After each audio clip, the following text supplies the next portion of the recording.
আসসালামু আলাইকুম রহমতুল্লাহি ওবারাকাতু। প্রিয় শিক্ষার্থীরা, 2 মিনিটস স্টাডিতে সকলকে স্বাগতম। আজকে আলোচনা করব সপ্তম শ্রেণীর শিল্প সংস্কৃতি বিষয়ে ষান্মাসিক সামষ্টিক মূল্যায়নের যে উৎসব, সে উৎসবের নমুনা প্রশ্ন এবং উত্তর নিয়ে। দেখো, প্রথম আমরা নির্দেশনাটি দেখি। দেখো, শিল্প সংস্কৃতি সকল শ্রেণীর শিক্ষার্থীর 20 জনের দলের কাজের জন্য 5 থেকে 10টি রং পেন্সিল বক্স, আঠা, কাঁচি, 4-5টি রঙিন কাগজ, বিভিন্ন আকৃতির শুকনো পাতা, পরিবেশনায় প্রয়োজনীয়তা বিবেচনায় 4-5টি গামছা এবং 4-5টি কয়েক রঙের ওড়না, এগুলো সরবরাহ করবে শিক্ষা প্রতিষ্ঠান। আর এইগুলো দিয়েই তোমাদের কাজ করতে হবে, অর্থাৎ মূল্যায়ন উৎসবটি সম্পন্ন করতে হবে। যেহেতু এই সমস্ত সামগ্রী স্কুল তোমাদের প্রোভাইড করবে, সেহেতু তোমাদের লিখিত অংশের পাশাপাশি কিছু নকশা অঙ্কন করতে হতে পারে, কিছু ঝালর বানাতে হতে পারে, কিংবা কিছু পরিবেশনা করতে হতে পারে। সাংস্কৃতিক অনুষ্ঠান টাইপের কিছু করতে হতে পারে, যেমন বর্ষবরণে বিভিন্ন ধরনের পরিবেশনা থাকতে পারে। প্রিয় শিক্ষার্থীরা, তাহলে চলো এবার আমরা নমুনা প্রশ্ন এবং উত্তরগুলো দেখে নেই। দেখো, কাজ 1, বর্ণচক্রের রঙগুলোর সাথে মিলিয়ে বিভিন্ন প্রাকৃতিক উপকরণ যেমন রং বেরঙের ফুল, পাতা ইত্যাদি সংগ্রহ করে একটি প্রাকৃতিক বর্ণচক্র বানাও। তোমাদের কিছু পাতাও দিবে, সেই পাতা দিয়ে বর্ণচক্র বানাতে হবে। অর্থাৎ আবার বর্ণচক্র কিভাবে বানাবে সেগুলোও লিখতে হতে পারে। তাই আমি 2টি নমুনা উত্তরই তোমাদের জন্য তৈরি করে রেখেছি। চলো তাহলে উত্তরটি দেখে নেই। দেখো, কাজ 1-এর সমাধান। প্রথমে আমরা বর্ণচক্রের রঙগুলোর সাথে মিলিয়ে বিভিন্ন প্রাকৃতিক উপকরণ যেমন রং বেরঙের ফুল, পাতা ইত্যাদি সংগ্রহ করে একটা প্রাকৃতিক বর্ণচক্র বানাবো। যেমন নিচে 2টি প্রাকৃতিক বর্ণচক্র দেওয়া আছে। তোমাদের বইয়ের 8 নম্বর পৃষ্ঠা দেখলেই তোমরা পেয়ে যাবে এই বর্ণচক্রটি। তোমরা এখান থেকে এই অংশটিকে পড়ে নিবা এবং এই বর্ণচক্রটি বানানো শিখে নিবা। বিভিন্ন ধরনের পাতা ব্যবহার করা হয়েছে, রং ব্যবহার করা হয়েছে, এগুলো দিয়েই বর্ণচক্র তৈরি করতে হবে। আবার যদি তোমাদের বলা হয় যে প্রাকৃতিক বর্ণচক্র তোমরা কিভাবে তৈরি করবে, তাহলে তোমাদের বইয়ের 9 নম্বর পৃষ্ঠায় দেখো একটি উত্তর দেওয়া আছে যে যা করব। যেমন বর্ণচক্রের রঙগুলোর সাথে মিলিয়ে বিভিন্ন রঙের পাতা সংগ্রহ করব, বর্ণচক্রের রঙগুলোর সাথে মিলিয়ে বিভিন্ন রঙের ফুল সংগ্রহ করব। এভাবে যে পয়েন্টগুলো দেওয়া আছে এই পয়েন্টগুলো একটু ভালো করে পড়ে যাবা, তাহলেই আশা করি তোমরা ভালোভাবেই উত্তরটি দিতে পারবে। কাজ 2, রেখা বা আকার আকৃতিকে একই রকম করে পুনরাবৃত্তিভাবে সাজানোর মধ্য দিয়ে নকশা তৈরি করো। চলো আমরা কাজ 2-এর উত্তরটি দেখে নেই।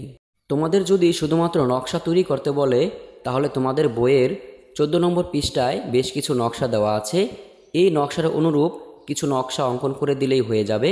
তোমরা এই 14 নম্বর পৃষ্ঠার নকশাগুলো একটু ভালো করে দেখে যাবা, তাহলে তোমরা নকশাগুলো আঁকতে পারবে। আর যদি তোমাদের বলা হয় যে কিভাবে নকশা তৈরি করবে তা লেখো, তাহলে তোমাদের বইয়ের 13 নম্বর পৃষ্ঠায় দেখো কিছু লেখা আছে যে কিভাবে নকশাটাগুলো তৈরি করা যাবে। এখান থেকে তোমরা উত্তরটি নিতে পারবে। দেখো, উত্তরটি এভাবে শুরু করতে পারো। পরিকল্পনা অনুসারে রেখা বা আকার আকৃতিকে একই রকম করে পুনরাবৃত্তিভাবে সাজানোর মধ্য দিয়ে আমরা সহজে নকশা তৈরি করতে পারি। এই অংশটুকু লেখার পরে নিচে দেখো 5টি পয়েন্ট দেওয়া আছে। এই 5টি পয়েন্টের মতো করে লিখলেই হয়ে যাবে। যেমন প্রথমে আমরা ন্যূনতম দৈর্ঘ্যে 6 ইঞ্চি, প্রস্থে 4 ইঞ্চি একটি আয়তক্ষেত্র আঁকব। এভাবে পয়েন্টগুলো পড়ে যাবা, তাহলে তোমরা উত্তরগুলো লিখতে পারবে আশা করি।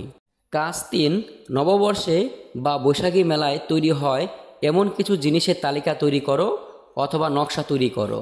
চলো উত্তরটি দেখে নেই।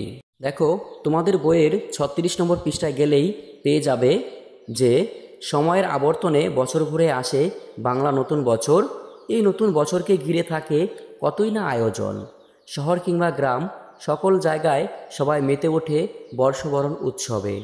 আয়োজন করা হয় বৈশাখী মেলা। মেলাকে ঘিরে বসে আঞ্চলিক ও লোকগানের আসর, যাত্রাপালা, পুতুল নাচ। মেলায় আসে রং বেরঙের নকশা করা কত জিনিস আর নানা রকমের খেলনা। মেলায় একটি বিশেষ আকর্ষণ হলো নাগরদোলা।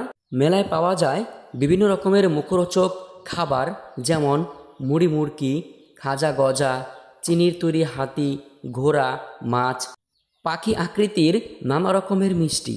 বৈশাখী উৎসব উদযাপনের জায়গাটিকে সাজানো হয় বিভিন্ন রঙিন দেশীয় জিনিস দিয়ে, যেমন কোলা, ডালা, মুখোশ, কাগজের ফুল, নানা রকমের নকশা ও আলপনা করে পরিবেশন করা হয় গান, নাচ, আবৃত্তিসহ সাংস্কৃতিক অনুষ্ঠান।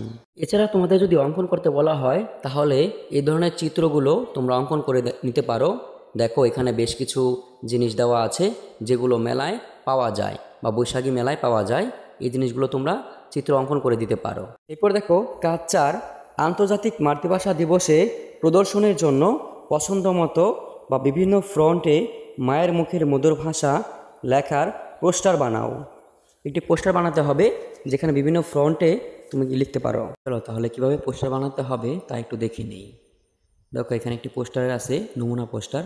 তোমরা চাইলে এভাবে বিভিন্ন ফ্রন্টে লিখতে পারো মায়ের মুখের মধুর ভাষা। এই পোস্টার নিয়ে তোমরা একটি পোস্টার তৈরি করতে পারো। তোমাদের উৎসবের দিন আরও কিছু কাজ থাকতে পারে, যেমন বিভিন্ন রং এর কাগজ দিয়ে ঝালর বানাতে হতে পারে। আবার বিভিন্ন ধরনের পরিবেশনা থাকতে পারে, যেমন নাচ, গান, নাটক, কবিতা আবৃত্তি ইত্যাদি থাকতে পারে।